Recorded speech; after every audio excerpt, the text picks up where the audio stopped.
They told me once, before I moved to the coast, that the ocean has moods you don't fully understand until you've felt them in the dark. I thought it was just poetic nonsense, a metaphor you hear in travel brochures and beachside bars. I was wrong. The sea at night is something entirely different, and nothing prepared me for what I experienced when I ignored that silent warning. It began on a Friday night, nearly a year ago, when Jessica and I were restless after a long, grueling week. We'd always loved the beach in the day, the warmth of sunlit waves, the laughter of strangers, the smell of salt in the breeze. But the nights, we discovered something about them. Peace, not emptiness, not silence, but a quiet type of freedom that felt strangely great after stress and noise and crowded streets. So we decided to drive out to the shore that night, long after the last tourists had left. We packed chairs, a few beers, and the kind of hopeful exhaustion you only get after weeks without rest. The boardwalk was almost deserted when we arrived. The usual clutter of shops and neon lights was gone or dark, and even the parking lot had only a handful of cars. A cool wind slipped between us, and at first, the scene seemed serene. The ocean stretched out like a vast ink painting beneath the moonlight, waves lapping rhythmically against the sand. We set up our chairs not far from the water, laughing about petty things, forgetting work deadlines, forgetting deadlines even mattered. I still remember the color of the sky then, deep navy with flecks of starlight like distant sparks. We watched the horizon for a while, drinking and talking about everything and nothing, letting the quiet wash over us. But then the atmosphere shifted, not gradually, but as though someone had turned a dial. The temperature dropped sharply, even though it was mid-July. A fog began to form at the waterline, creeping along the sand like smoke rolling off burning embers. Jessica shivered and pulled her jacket tighter, but neither of us spoke the unease that hovered between us. After a while, I noticed something unlike the usual gentle hiss of waves. Far out over the water came a deep resonant sound, low, like wind through cavern walls, but enriched with a tone that my bones felt more than my ears heard. It rattled my ribcage, a vibration that echoed deep inside me. I looked at Jessica, expecting her to laugh it off, but her face was still, her eyes fixed on the dark horizon. The strange noise continued, growing louder, more insistent, and I wondered if it was just distant thunder or an underwater quake none of us had expected. The fog thickened faster then, rolling around our feet, obscuring the shoreline, and the rhythm of the waves seemed to slow. I reached for my recorder and spoke into it, narrating what we'd heard, trying to preserve the moment honestly before my mind had a chance to warp it. But the fog didn't just sit on the ground. It moved, swirling around us like a living thing. I snapped a photo with my phone, and when I checked it, the image was smeared with a pale haze that didn't match the night around us. It looked like something in the fog was watching us. That's when Jessica tugged on my sleeve and whispered, "Do you hear that?" I listened, and I did. Beneath the deep, resonant tone was another sound, softer, distant, like singing carried on the wind. Low notes, lilting and beautiful, but haunting in a way that made the hairs on my neck stand on end. It sounded close enough to have words, but indistinguishable, like a voice calling from a place just outside the reach of understanding. I could tell Jessica was mesmerized, her gaze locked on the water, as though something unseen was calling her name. I urged her to leave, gently at first, then with growing urgency. "Let's go," I said, but she didn't reply. Her eyes were distant, her posture tense and unresponsive. It was like she wasn't fully here anymore, like something in that fog had already pulled part of her away. I reached out, grabbed her hand, and that's when the singing stopped. Just like a switch flipped, silence replaced the sound abruptly, heavy and absolute. I expected relief, but instead there was a presence, a weight in the air that wasn't there before. A blazing cold shot through me then, and I realized I could see my breath, even though it wasn't that cold. Jessica's eyes were open, but they were blank and unfocused, like she was there physically, but not mentally. I called her name. Nothing. I shook her shoulder. Nothing. That's when I noticed her feet. She was standing in water that was waist high to her, though I swore she had been seated moments before. My horror was silent, but deep, the kind that claws at your gut before it reaches your throat. I didn't want to let go of her hand, but the water was creeping up, cold, shifting, and swallowing her legs like some invisible tide with a mind of its own.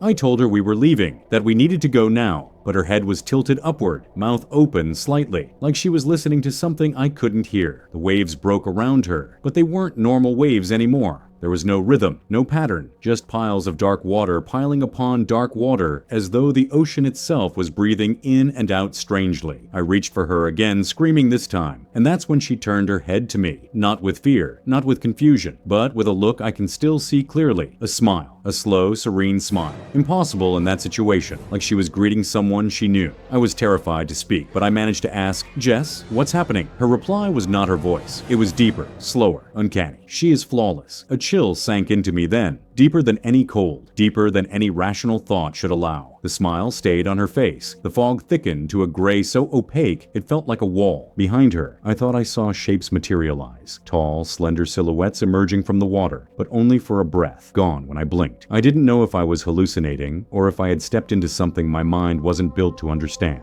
The water surged again, cold and urgent, pulling at her without force, but with certainty. I tried to brace myself, tried to pull her back, but the sand beneath my feet liquefied like quicksand, and every step backward felt like fighting a current. Her feet sank without effort. Her body rose slightly, as though lifted by the water, and her eyes never left the shifting horizon. "She's flawless," she repeated, her voice echoing strangely, as though two sounds were resonating at once. I thought then I'd snapped, that the combination of darkness, fog, and fear had warped my perception. Then the deep sound returned, but this time it wasn't distant. It was right next to me, vibrating through bone, steel, and water all at once. My recorder, which I had forgotten, I turned on, began to emit static, then that same low hum, almost like interference, but with structure. I strained to listen, and beneath the static I heard what sounded like voices, many of them, faint, layered, almost harmonious in their dissonance. That's when I saw it, a white luminescence dancing just below the surface, moving toward Jessica, and then toward me, like a ripple of living light. It wasn't bioluminescence, never like anything I had seen before. It moved with intent, it pulsed, and every time it pulsed, the fog shifted closer, thicker. My breath was shallow, my heart crushing against my ribs, and my instincts screamed at me to flee,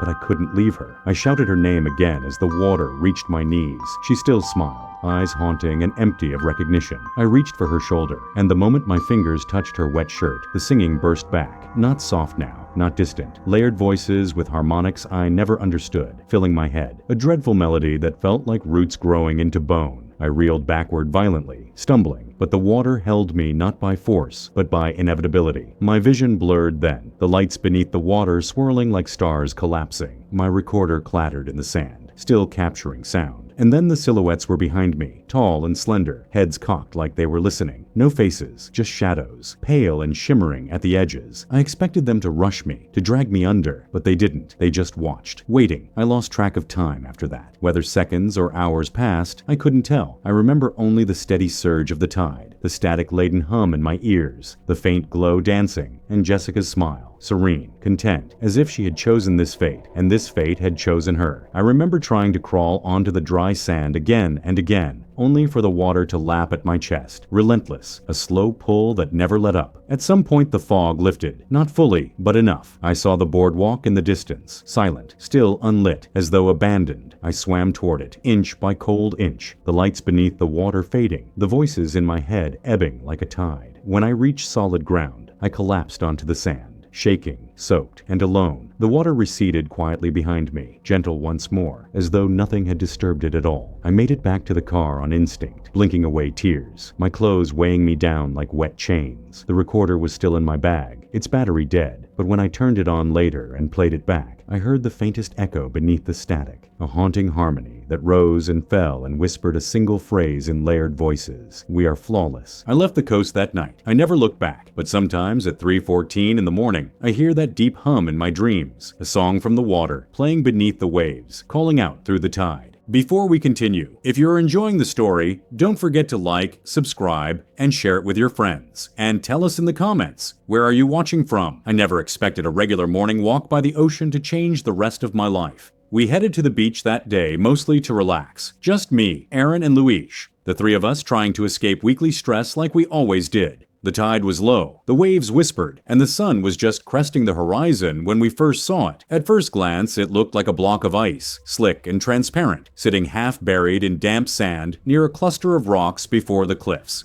It stood about waist high on me, clear as glass, but more organic in appearance. Bloated edges, faint ripples beneath the surface, almost resembling something alive but frozen mid-thought. The air smelled of salt and something else I couldn't place, like plastic left in the sun too long.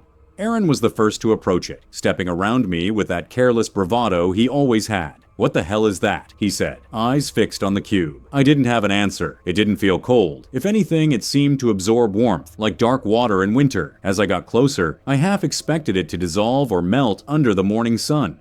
Instead, it seemed to pulse ever so slightly, like breath trapped in something that shouldn't be breathing at all. Maybe that's why Aaron felt bold enough to tap it. His hand slapped its surface, and the sound was nothing like ice, more like a wet thud, the echo of gelatinous walls flexing under pressure. It rippled slightly, far less than I expected, but enough to make my skin crawl. Even then, I should have turned away. I should have walked backward, told the others to stay away. But curiosity, human curiosity, made me step closer. Louis joked that it looked like something out of a video game. A gelatinous cube, he said, the kind of monster you fight in fantasy worlds.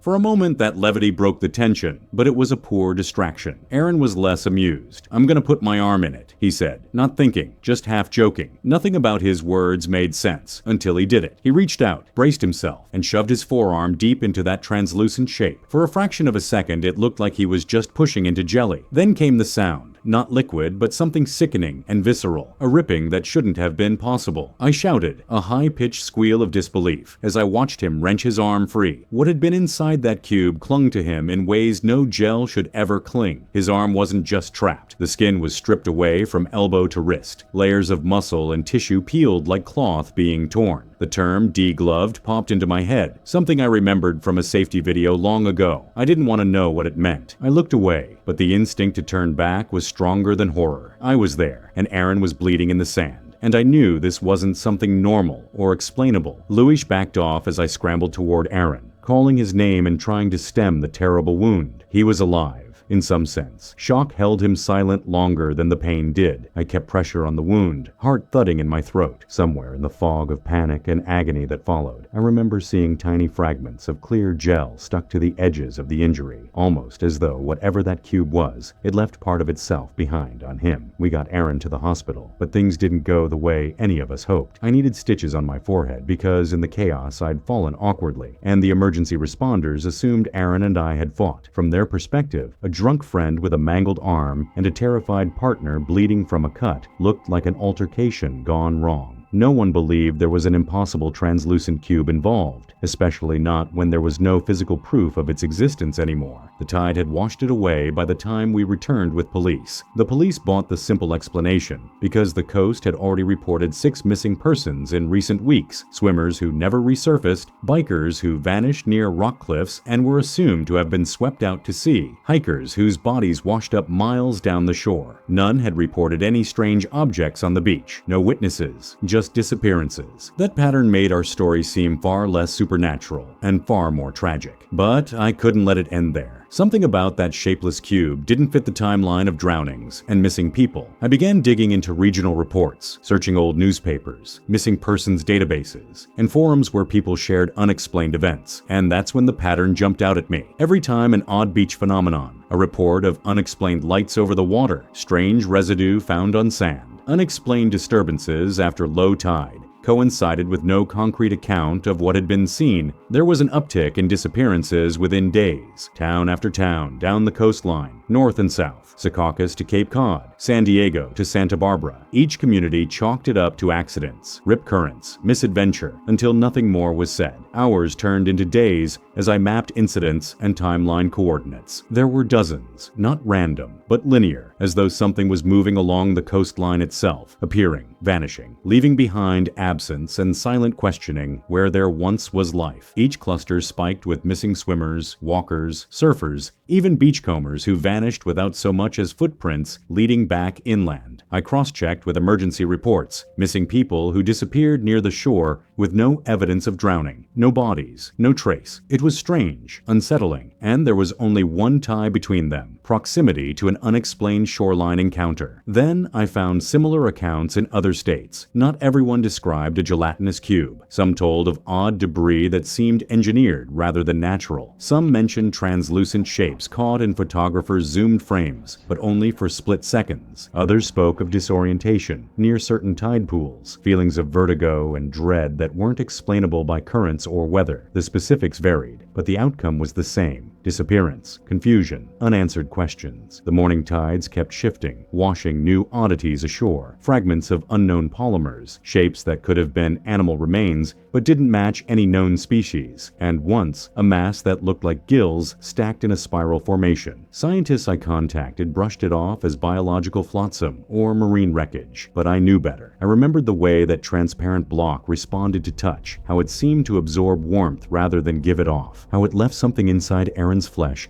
that human tools could barely explain. Days in, I barely slept. I traced photo after photo, interview after interview, missing persons file after missing persons file. Every case that came close to that beach anomaly pattern ended with someone simply gone. No footprints, no struggle, no water in lungs. Dry sift for evidence often came up blank, and every time I thought I'd found a legitimate lead, the trail went cold, like it had never existed. At night, I'd lie awake listening to the recorded interviews I'd conducted, replaying voices and statements where witnesses said they saw something strange but could offer no description. The ambiguity echoing through those recordings gnawed at me more than any physical evidence I lacked. People who had never met me would literally insist there was something off about the atmosphere by the water before they disappeared. In one recounting, a teenage girl described a shape moved in the waves like it knew we were watching, and then her call ended mid-sentence. The more I dug, the more I realized I wasn't chasing a single event. I was tracing a pattern across hundreds of miles and years. I wasn't tracing just one object. I was tracking what seemed like a phenomenon appearing, then vanishing, leaving behind absence and questions no one wanted to fully confront. Something that moved like a tide line itself, silent and unknowable, appearing where the beach met the water, and then disappearing just as quietly as if it never existed. If this story gave you chills, don't forget to like, subscribe, and share it with your friends. And tell us in the comments which part scared you the most, and drop your ideas in the comments. Your idea might be our next nightmare.